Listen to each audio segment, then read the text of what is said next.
똘똘한 한 채 광풍이라 이런 난리는 처음이라.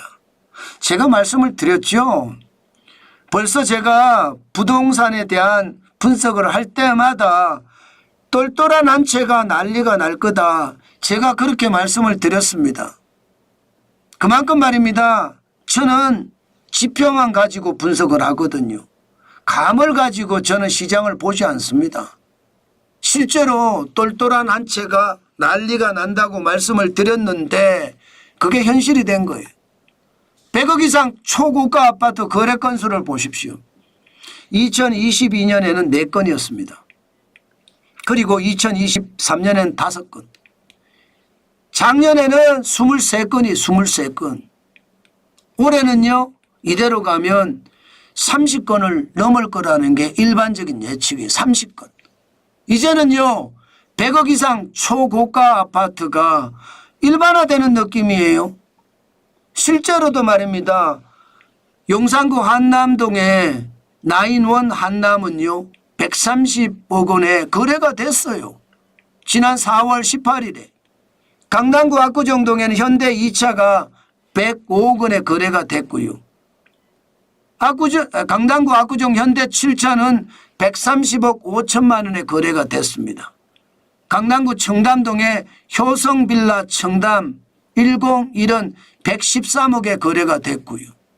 이제 아파트 한 채가 100억이라는 게 누구 집 아이 이름처럼 쉬워졌습니다.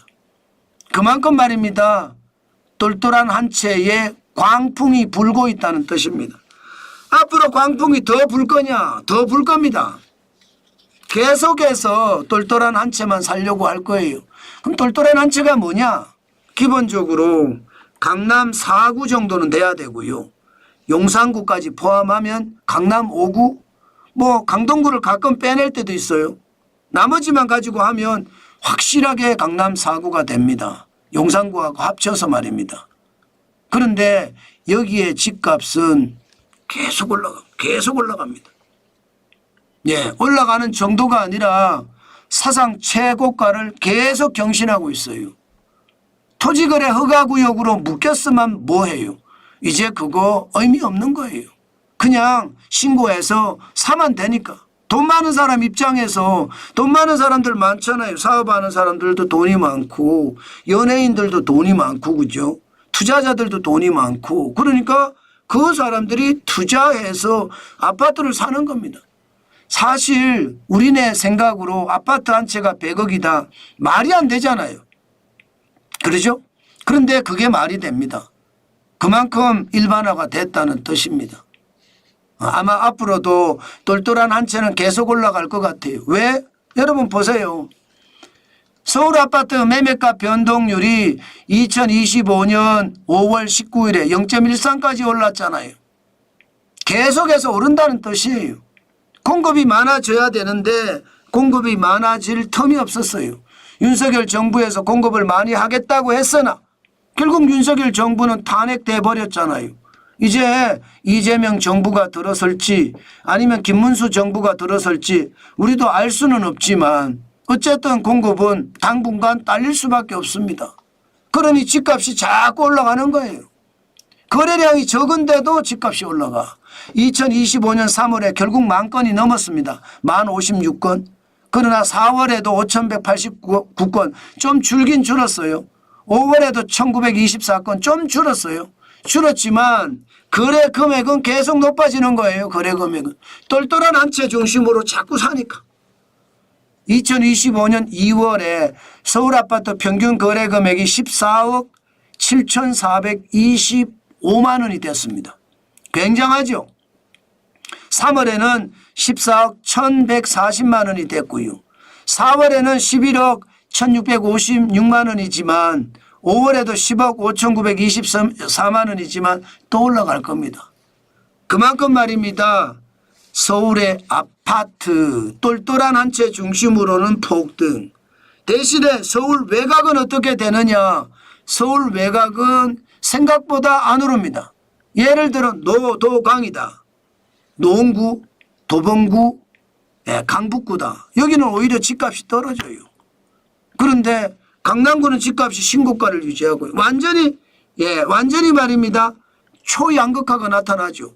100억짜리 아파트가 있는가 하면 똑같은 평수에 똑같은 거라고 하더라도 10억도 안 되는 아파트가 있는 거고, 이게 그만큼 양극화가 심해진다. 제가 초창기부터 여러분들에게 분석하면서 말씀드린 게 현실화됐다 이렇게 생각하면 들리지 않습니다. 더 놀라운 거요, 수도권도 올라가고 있어요. 이것도 똘똘한 한 채 중심으로 올라갈 겁니다. 그럼 수도권의 똘똘한 한 채는 뭐냐? 역세권의 대단지. 이것은요 똘똘한 한 채가 될 수밖에 없습니다. 역세권이라고 하면요 걸어서 10분이 넘으면 이미 역세권으로 이야기를 안 하더라고요. 그냥 걸어서 내리면 아파트 정문이 보인다, 뭐 이걸 역세권으로 보더라고요. 그러면 수도권은 또 많이 올라갈 수 있는, 지금 5월 19일 0.03이 올라갔어요. 또 올라가고 13주 연속 올라가고 있습니다. 전국 아파트도 불안해요. 예, 2주 연속 0.00% 기록하고 있습니다. 그러니까 아파트가 서울이 많이 올라가고 수도권이 좀 덜 올라가고 지방은 마이너스가 되니까 이게 0.00%가 된다는 이야기잖아요. 문제는 더 올라갈 수밖에 없다는 게 현실이 될 겁니다. 왜 제가 그 말씀을 자꾸 드리느냐. 전셋값이 계속 올라가는데요. 16주 연속 올라가고 있잖아요. 2025년 5월 19일 현재 0.04% 올라갑니다. 지난주 0.03% 올라갔어요. 전셋값이 계속 올라가니 집값은 계속 밀어 올릴 겁니다. 아마도 말입니다. 예, 마찬가지로 매물은 줄어요. 왜? 대선 후에 집값이 더 올라간다고 생각하니까 사람들이 집은 걷어들이고 사는 사람은 빨리 살려고 하고, 그러니 똘똘한 한 채는 더 많이 올라가죠.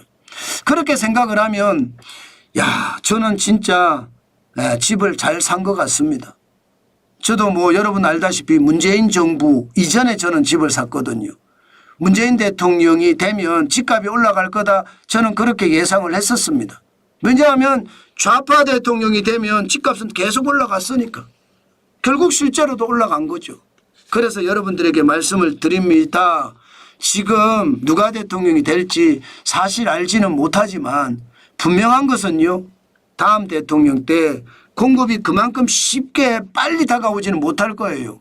공급이 빨리 다가오면 다행이지만 그렇지 못하면 규제가 나올 거거든요. 규제가 나왔을 땐 시장에 오히려 더 많이 올라가지 않을까, 저는 그런 생각도 해봅니다.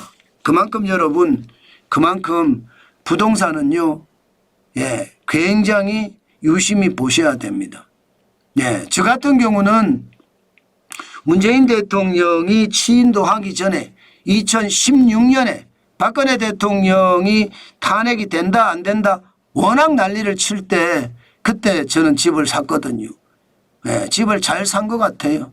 그래서 강남에 집 한 채 있게 됐습니다.